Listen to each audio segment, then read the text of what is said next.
안녕하세요. 인벤클래스 한반입니다. 히트필름S 이번에 12 버전으로 업데이트가 되면서 이제 많은 변화가 생겼죠. 그 중에서 속도는 획기적으로 좋아졌기 때문에 이제 히트필름S 속도 문제만큼은 더 이상 논쟁거리가 되지는 않을 것 같습니다. 그리고 또 하나 달라진 게 있죠. 바로 텍스트 기능이 완전히 달라졌습니다. 이제는 에디트 화면에서 바로 텍스트 사용을 할 수가 있기 때문에 영상의 자막 넣기가 한결 수월해졌습니다. 그래서 오늘은 늦었지만 히트필름 12 버전에서 업그레이드된 텍스트와 이번에 새롭게 추가된 퍼블리시라는 기능이 있는데, 퍼블리시는 어떻게 사용하는지 한번 알아보겠습니다. New를 선택을 해서 새로운 프로젝트를 하나 만듭니다. 자, OK를 누르고 프로젝트를 시작하면은 이제는 에디트 화면으로 바로 들어옵니다. 뷰 패널에 보면 텍스트 아이콘이 추가된 걸 볼 수가 있는데, 사용 방법은 예전과 똑같습니다. 텍스트를 선택을 하고 콤프에서 했던 것처럼 클릭을 해도 되고 이렇게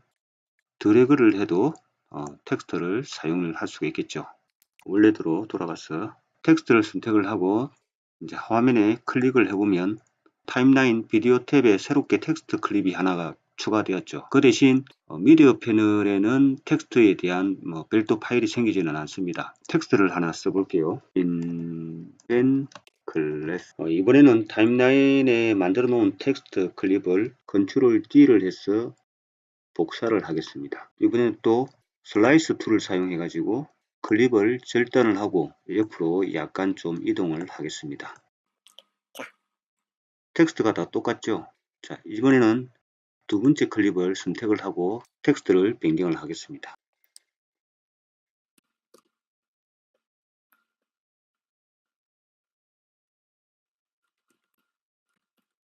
타임바를 움직여 보면 인벤클래스 구독 부탁합니다. 서로 다른 글자로 변경이 되었죠. 맞습니다. 이제는 텍스트를 복사하거나 절단을 해서 새로운 클립으로 만들면은 원본 클립하고는 특성은 같지만은 완전 새로운 독립적인 클립으로 만들어지기 때문에 텍스트를 이렇게 변경할 수 있게 되는 겁니다. 우리가 예능 같은 영상을 만들 때 여러 종류의 자막을 많이 사용합니다. 이제는 같은 디자인의 자막을 다른 영상에 사용할 땐 이렇게 복사해서 글자만 수정하면 되겠죠.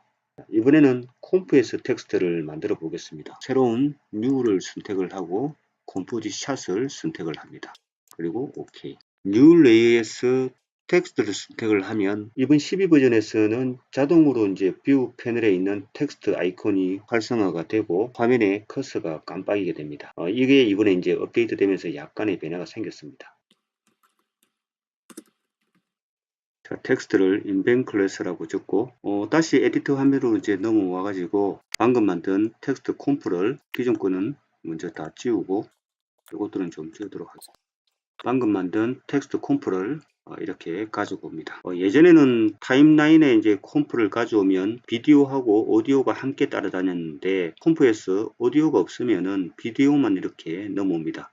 여기에서 우리가 이제 콤프에 있는 텍스트를 에디트 화면에서 수정을 하려고 해도 수정이 안 됩니다. 여기에 텍스트를 이렇게 클릭을 해도 이렇게 선택이 안 되고 이제 별도로 이렇게 텍스트 클립이 생기죠. 자, 그래서 이제 우리가 여기에 있는 텍스트를 갖다가 변경하려면은 다시 콤프로 돌아가 가지고 여기에서 이제 우리가 텍스트를 이렇게 변경을 할 수가 있었죠. 그럼 매번 이렇게 콤프에서 작업한 텍스트를 반드시 이제 콤프에서만 텍스트를 수정해야 하는가? 아니죠. 이번 12 버전에서는 이러한 문제점을 해결하기 위해서 새롭게 추가된 기능이 있습니다. 바로 퍼블리시라는 기능이 이제 추가되었는데, 퍼블리시 기능을 말로 설명하는 것보다 직접 사용해 보는 게 아마 이해가 조금 더 쉬울 것 같습니다. 여기에 있는 텍스트 레이어에 가가지고 마우스 오른쪽 버튼을 누르면 맨 아래쪽에 퍼블리시라는 게 보이죠. 이걸 선택을 합니다. 그러면 지금 레이어 옆에 이제 새롭게 생긴 아이콘이 하나가 있고, 그리고 미디어 패널에 가서 콤프를 보면 또 여기에도 새로운 아이콘이 하나 생겼죠. 이 아이콘은 바로 이제 이게 퍼블리시가 되었다는 이제 그런 말입니다. 다시 에디트 화면으로 넘어와 가지고 콤프를 타임라인으로 옮겨 보도록 하겠습니다. 자, 이렇게 가져와 보면은 앞서 가져온 콤프에는 퍼블리시 마크가 없고 방금 가져온 콤프에만 퍼블리시 마크가 보입니다. 요건 좀 이따가 설명하기로 하고, 퍼블리시 마크가 있는 클립을 선택을 하고 컨트롤 패널로 가보면 예전에는 없던 에디터 뉴 텍스트라는 아이콘이 생겼습니다. 그래서 이걸 클릭을 하면, 타임바를 좀 옮기고 클릭을 하면 이렇게 텍스트를 수정을 할 수가 있죠. 텍스트를 수정해 보겠습니다.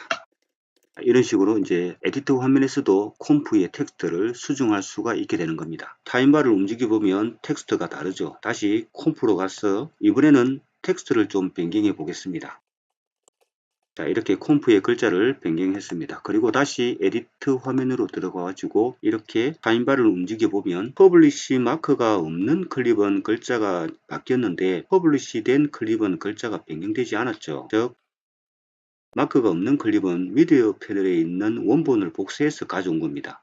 그래서 수정이 필요할 때마다 반드시 콤프로 이동해서 변경을 할 수가 있죠. 하지만 마크가 있는 클립은 원본을 복사해서 가져오는 것이 아니라 복제를 해서 가져오는 겁니다. 복제를 해서 가져오면은 원본과의 관계는 끊어지고 완전히 새로운 놈이 생기는 겁니다. 그래서 퍼블리시 된 클립은 글자가 바뀌지 않는 거죠. 그러면은 퍼블리시는 텍스트에만 사용이 가능할까요? 아니죠. 퍼블리시는 텍스트와 이펙트 모두 적용이 가능합니다. 다시 콤프로 돌아가서 이번에는 글자에다가 이펙트를 하나 주도록 하겠습니다. 이펙트에서 블러를 텍스트에 주도록 하겠습니다. 자, 그리고 블러를 확장해서 여기에 있는 라디어스 값은 이렇게 블러가 0이 되면 이제 블러가 먹지가 않고 숫자가 높아질수록 이제 블러가 강하게 먹죠. 자, 라디어스에서 마우스 오른쪽 버튼을 누르면 퍼블리시가 있습니다. 이 퍼블리시를 선택을 합니다. 다시 에디트로 돌아가 가지고 폼프를 변경해도 지금 타임라인에 있는 클립에는 적용이 되지는 않습니다. 클립을 선택해서 보면 지금 블러가 없죠. 이럴 때는 방금 말했듯이 얘가 복제가 되었기 때문에 다시 이렇게 클립을 가져와야 됩니다. 그리고 방금 가져온 클립을 선택한 상태에서 컨트롤 패널로 들어가 보면 이번에는 이렇게 라디어스 값이 들어온 게 보이죠. 자, 여기서 값을 변경하면 이렇게 블러가 먹게 되는 겁니다. 이전 버전보다는 많이 편리해졌습니다. 이제는 히트필름에서 템플릿을 만들어 사용하는 게 좀 쉬워지겠죠. 자, 그동안 히트필름의 고질적인 단점이었던 속도 문제와 그리고 아직은 좀 많이 부족하지만은 그래도 많이 개선된 텍스트 기능이 향상되었기 때문에 이제는 히트필름으로 영상을 편집하기가 좀 더 많이 쉬워졌습니다. 공짜로 이만한 성능의 제품을 또 찾기도 힘들죠. 자, 오늘은 여기까지입니다. 감사합니다.